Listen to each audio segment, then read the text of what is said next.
On point for my birthday, the weather seemed to be quite nice this evening. You can see the snow still lying on the balcony, but the weather for today should be quite good. There's no overcast in the early evening. The later evening there will be a lot of clouds, but the next days will be even better. So when I'm seeing this correctly, we have a lot of clear skies on the next nights. So I will gather some light with this new telescope. I'm really looking forward.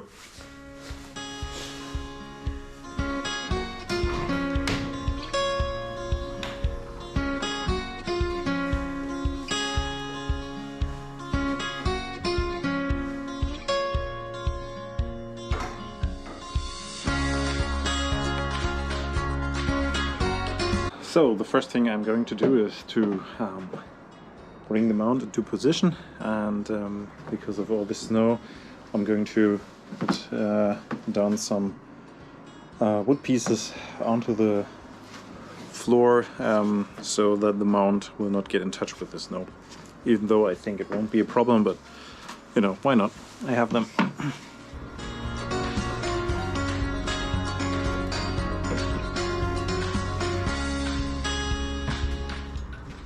North is about in this position, so I'm going to look at this marking here, and I will put my scope or the mount into the approximate direction of north. I'm going to check it with my mobile in a few seconds, but I have to put down the mount first. So.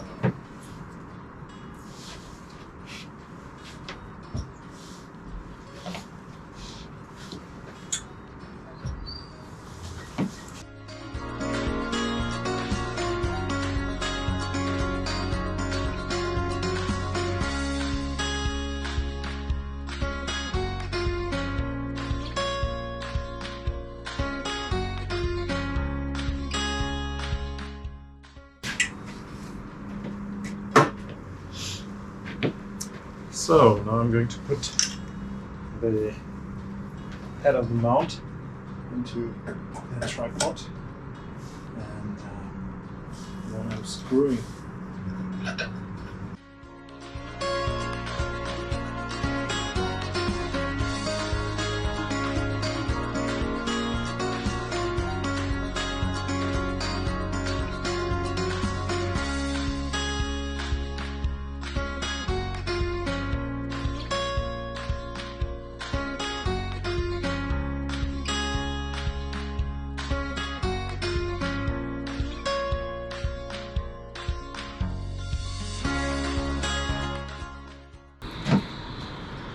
Now I'm not going to bother with getting my mount into balance because the scope is still missing. This I will do later when I put out the scope.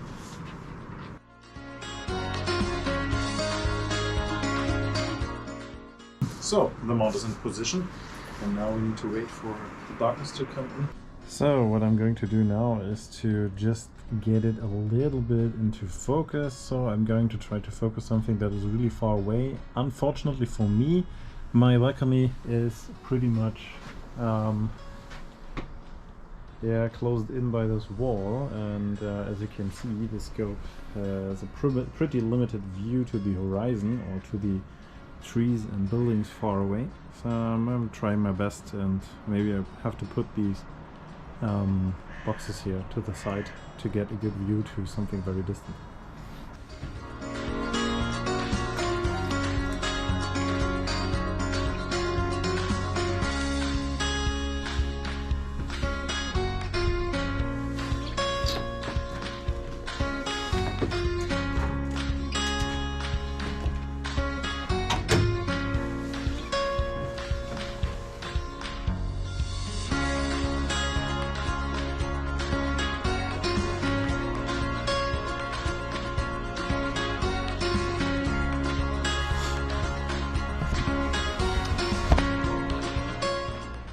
Here's something I want to show you, which I heard about the William Optics Zenithstar 73-430.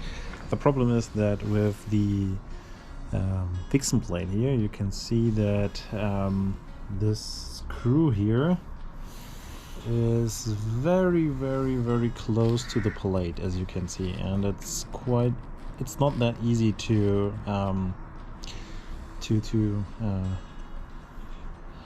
tighten it up or to lose it, so that you can, this screw is for the focuser here, for the focus rings, and so it's not that easy.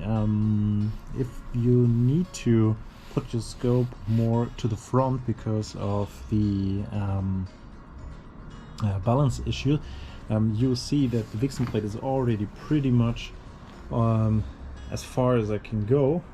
There's still some centimeters I can put it into the front, but if I need to put the scope more into the front, I have a problem with the screw here. I heard about it on the internet. So let's see if we can manage to get the focus here. I need to come out pretty much, so now we can see that the scope is getting pretty camera heavy, and already you can see that we have something in view. Beautiful. So that looks quite nice to me. Maybe I can get something which is even farther away. There's the wall, but I think that's all right. That must be pretty much into focus, but I'm going to see if I can lock the axis up. So just a little bit of movement, but that's all right. Now I'm going to zoom in into my camera, and let's see how we can get this into focus here. So I'm using the precision knob now, and the other branches you can see are very close to me. They are like 30 meters away, and the other branches you can see now pretty sharp are really far away, like 150 meters or something like this. So there you can see on how much precision is needed to get this in focus. This is like 30 meters, 100, and even more.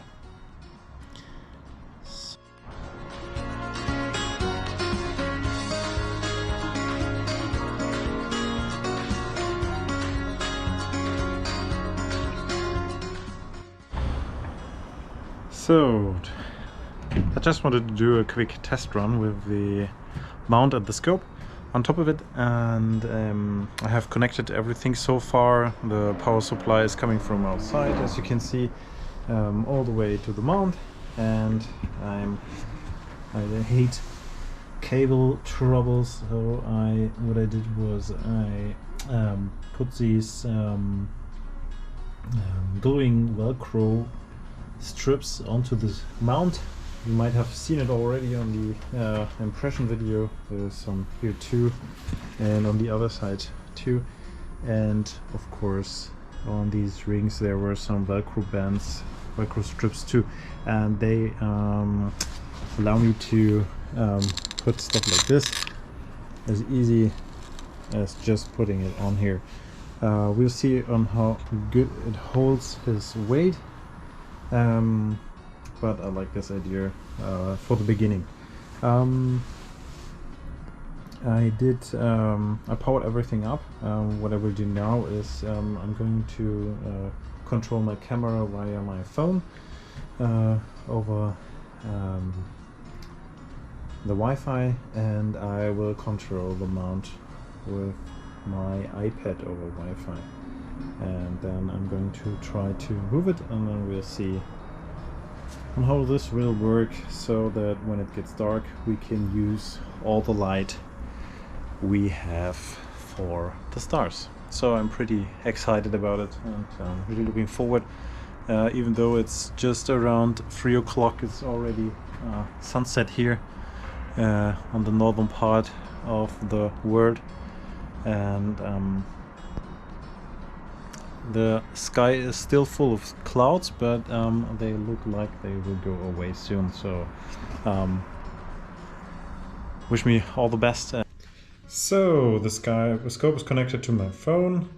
Here you can see the SynScan app, and down here I can choose the amount or the slew rate, so I can put it more from 1, 2 or 0 even to up, I think, to 9, and on 9 you will see now how the scope moves on the mount. So I'm going to slew it currently, and there you go. Doesn't look great, doesn't it? So now I'm going to try to get the mount into a position where I can see something. So you can see that the camera is working on the iPad 2. I've connected over the Camera Connect app from Canon, and now I'm going to check if the cables are all working properly or if there's some danger for the mount or even the scope. So, but for now it looks pretty fine for me and makes a really good impression. So that one cable came down, perfect. Later I'm going to show you all the stuff you can do with the app.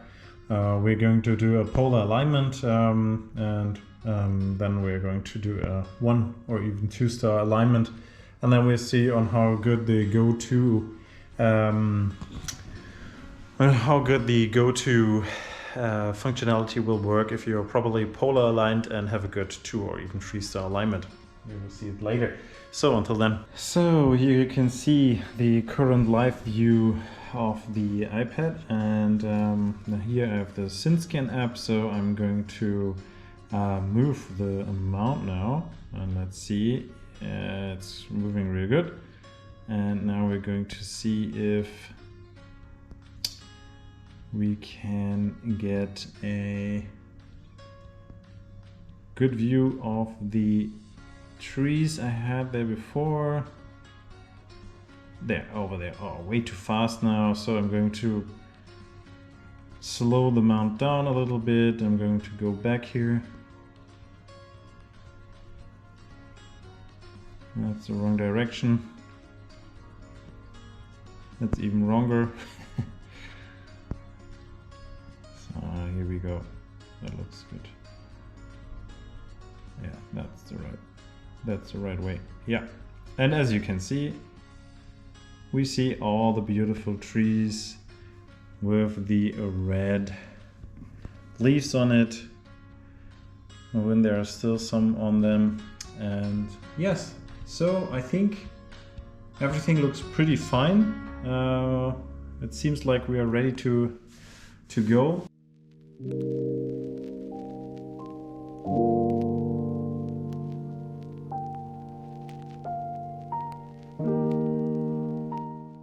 So the conditions are perfect. Now the sun has set, and we have a dark sky, and I think I'm not able to see it, but it's a beautiful dark sky with the stars. So what I will do now is I'm going to polar align the scope. The scope is roughly aligned with the north, and now I'm going to look through the pole finder, and I'm trying to get Polaris into this position you will see here. And this is what you will see when you look through the pole finder. Because of the rotation of the sky through the year, the Polaris will not always be on the perfect North Pole or a perfect northern pole in the sky. So you will need to check in this app, for example, where you need to put Polaris to get a polar alignment. This is done by opening up. Ooh. Oh. This is closed, yes. Yeah, no, it's fine.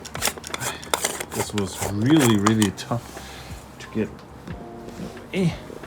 And now you can see you need to look through here, but this will only work if you are going to put the scope into a certain position.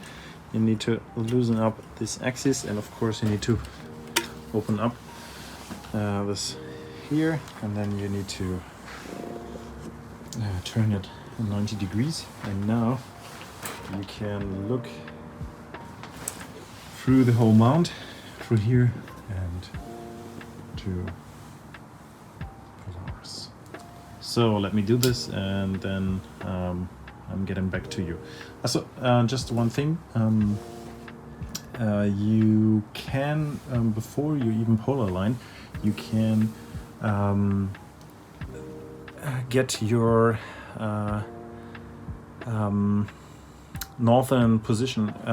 You can put it in here, or you can roughly estimate the position from your geographical position, and then it will be much easier to polar align. You will get the real position. You can turn with these levers here, or with these knobs back here. So let me do this, and then after I'm polar aligned, we're going to try to do some star alignment. I'm looking forward to do that. Great.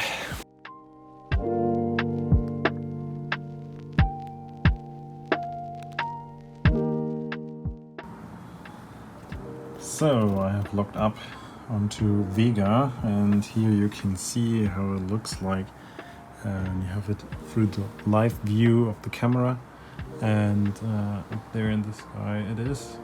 I think you can even see it through the phone. And so with the button-off mask, I'm going to take a picture now, and then you will see how it looks like. So it will help me to check if the focus is good, and then we'll see the picture up here, and this is how it looks like, and this is nearly as it should look like. You can see the spikes. These are from the button-off mask, and they should be nearly perfectly aligned. So what I'm now going to do is,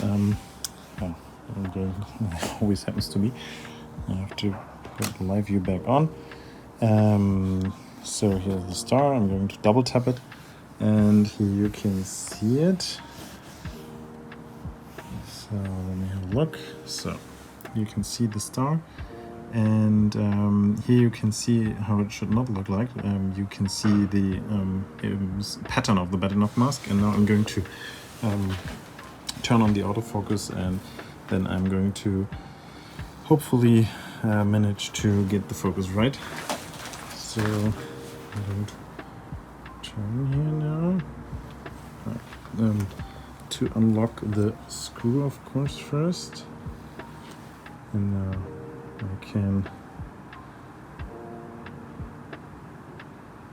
get it into focus. I'm going to show you it in a minute, because I can only hold one thing at a time, and then you can see how it should look like. So this is how it should look like, and I'm going to take a picture, and you should see Vega. Oh, it's now a 10-second picture, but I think you get the idea. And so perfect. That's how it should look like. And now I'm going to take off the button-off mask. It's too bright for the phone at the moment. Always. And then you can see how the stars look like without that. So button-off mask is off. And let's see. Okay, live view on, and the star should be really pointy. I'm going to zoom in here, and there it is. Perfect. Now I'm going to take a test picture. 2 seconds maybe. I have a really high ISO with the Canon EOS 6D right now, just because I want to get the idea. And there we are. Looks good to me. So now what I'm going to do is I have aligned it with the app, and I'm going to show you this, how it works. So here you can see the home screen of the app, and now I'm going to the star alignment page. There I will choose a star, a bright one would be the best. For me now it would be Vega, which is pretty high up in the sky. And after that I have to choose another star. So I will choose, first he will now go to Vega, and after the scope has moved there, I'm going to see through my phone if the star is directly in the center of my camera screen, and then I'm going to be happy with that. I should choose another star. So now you can see it is at the correct position, or at least it's telling me in the app that it's in the correct position, and now I'm pushing all the buttons and try to get a good centered star in my camera view.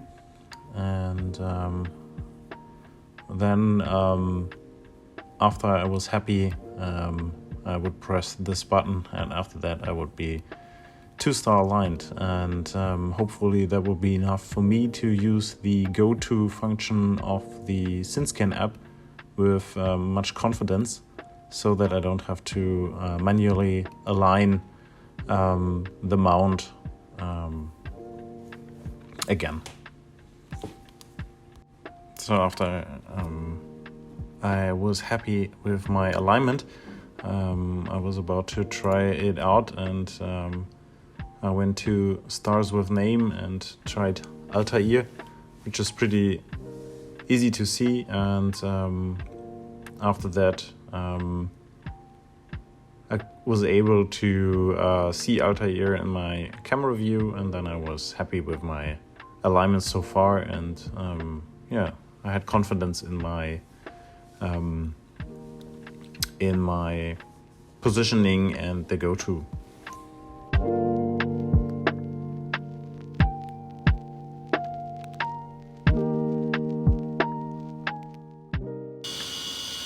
So now the mount is hopefully aligned enough so that it will go to automatically to the Andromeda Galaxy, which seems to be quite high in the sky, and we will see about that.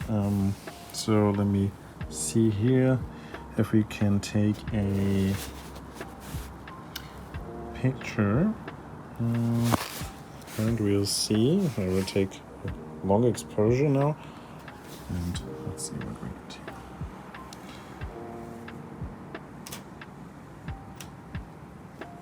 So,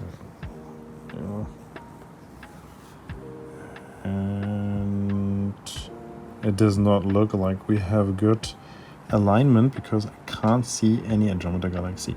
I'm going to take another star then, and we'll see about that soon.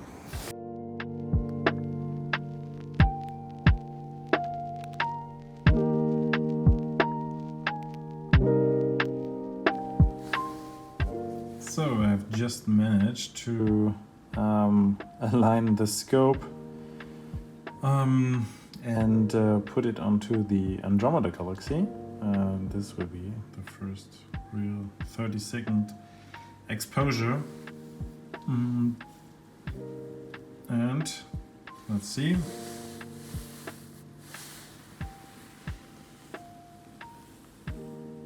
There it is.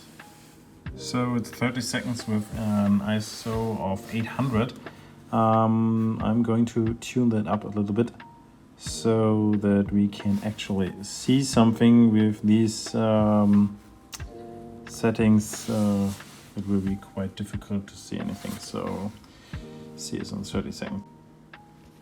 So here's the exposure of the Andromeda Galaxy, and it's 30 seconds, and it's a real high ISO value of I think 25,000 or something like this with Canon EOS 6D, and it's just spectacular. I don't know if you can see it, but I'm so happy.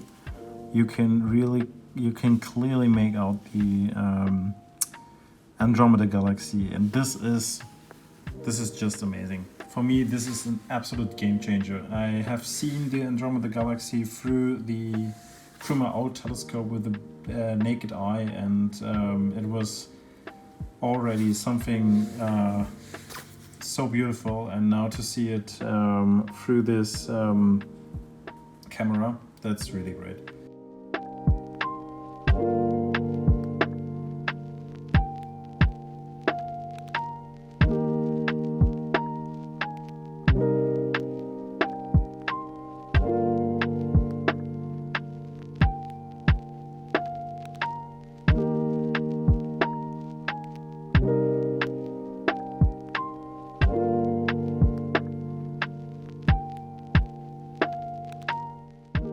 Really great for this beautiful night here. It's really cold, but it is great, just great. It's really clear and until now dark sky. The moon is about to rise on the east now, and yeah, I'm really happy with this mount and with the scope. In the beginning I had some problems with my polar alignment. I had problems seeing the Polaris through the polescope, and this was because I didn't look at Polaris. Actually, I was way off with my initial alignment, more than I thought, and I haven't checked it again, and so it was really tough for me to get a good polar alignment. And after I did my 3-star alignment, I was able to get to some other stars and objects, but when I was trying out longer exposures, like 30 seconds at the moment, you could see some serious star trailing, and I was unsure why that was, but I thought this was because of my poor polar alignment, and I was right. This was the case, and after I did polar alignment again, which was then pretty easy after I checked and could see Polaris through the polescope, this was then very easy, and after that the 3-star alignment was easy, and I could always do some 30-second exposures without the camera guiding. It was just the scope, and it was so good aligned that there was nearly no star trailing, I would say. The image quality for these 30 seconds per exposures was quite high, and I was able to get some photos from the Andromeda Galaxy, the Pleiades, from some star clusters, and this was just a great experience. I really love it. The quality of the pictures that the scope is able to get me in just these short amount is, for me, it's stunning, and I love it. I have to say that I have this light pollution filter in my scope right now, and it helps, of course, a lot with this bright sky here. But in the end, I'm pretty sure that with proper post-processing and a lot more images with a longer exposure, I will be able to do much better photos than I did today. But I'm satisfied. I'm really nice. It was really nice. So my next steps will be to change the way I will use this scope. Now we have seen me using it with the SynScan app and with the Canon Connect app, but both of them are not suited, in my opinion, for the needs I have or what I want to do. The first thing I want to do is to get my scope connected to the computer. I will show you in my later videos on how I will do this, and I will also want to, of course, set up the guiding camera with PHD2, and and I want to use Nina as my control center, you will say, where I can take the pictures then, and I can take longer exposures with my Canon DSLR. But so far I'm really happy, and it was, for the first light, it was really great. I was able to try out the mount and the scope, and it worked also really fine. And of course, you need to go these steps, in my opinion. For getting to the objects, I was watching Stellarium on my computer and was looking at bright stars that I can try to track down, and from there I went to all the objects and it worked quite well. So yeah, what a birthday. Thank you for watching, and if you like this video, please press the thumbs up button and subscribe if you want to see more videos like that, and if you want to support me. So thank you and take care, and as always, blue skies.